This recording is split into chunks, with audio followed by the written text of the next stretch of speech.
Hey, Yorktown family, thank you for taking time to watch.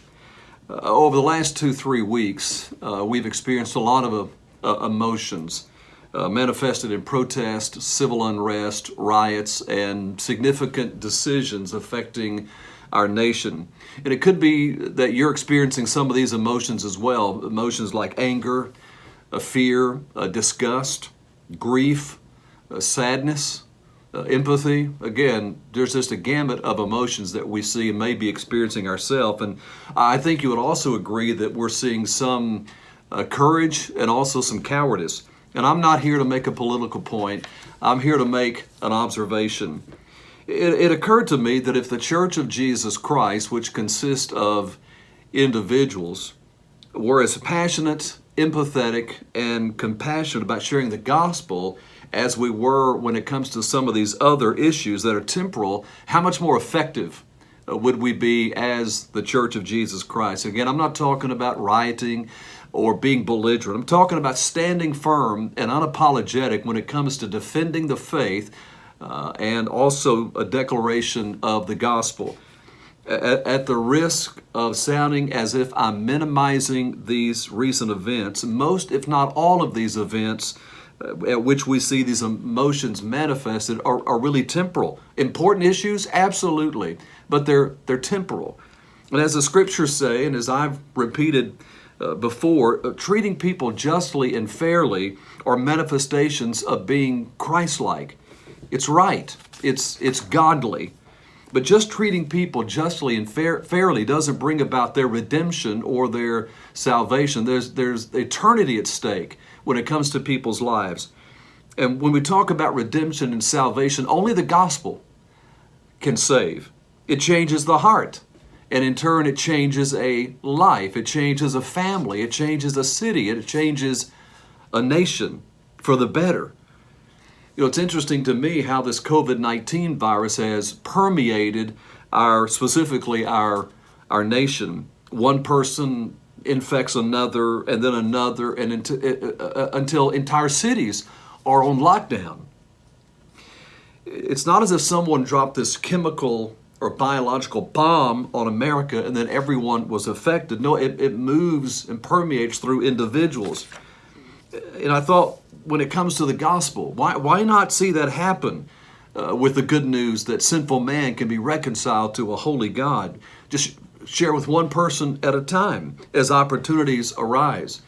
I think it's a good time for us to ask ourselves, how's it going with our one? Remember that Who's Your One, with which we started this year, where we ask you to pray for and invest in at least one person in the year 2020 in hopes of sharing the gospel with them and seeing them come to Christ. Perhaps your time with them is limited because of some of these stay-at-home orders, but your prayer time shouldn't be. We should continue to be interceding on their behalf. And perhaps you've met others with who God has placed in your life and with whom you need to share. And as they come to know Christ, then they share, and then they share, and all of a sudden you see this affecting an entire country because of the gospel. I think you would agree with me that we need a spiritual awakening in this country, and it's not going to come through policies and procedures. It's going to come as we share the best news ever with compassion, with empathy, and with courage. And we see hearts and lives are changed. I'm reading a brand new book entitled The Gathering Storm, to which I will refer Sunday morning. The author parallels what Winston Churchill described as a gathering storm of Nazi Germany invading Europe. He parallels that to the gathering storm that is coming against the Church of Jesus Christ, ripples of which we even see now. I will address more fully on Sunday morning what Jesus wrote to the church at Smyrna in the midst of their gathering storm, what they were not only experiencing, but what they could expect as well. But just let me close this section of this little video with a quote by the author Al Mohler of the book Gathering Storm, and what he says our response should be as followers of Christ when it comes to defenders of the truth and bearers of the gospel. While we must never demean the importance of elections, nor diminish the responsible stewardship Christians have with their vote, we also dare not believe political victory will secure ultimate and lasting peace. Rescue will not come by mere politics. We do not need a political movement. We need a theological protest. We must protest every false gospel and every erroneous worldview that diminishes human flourishing.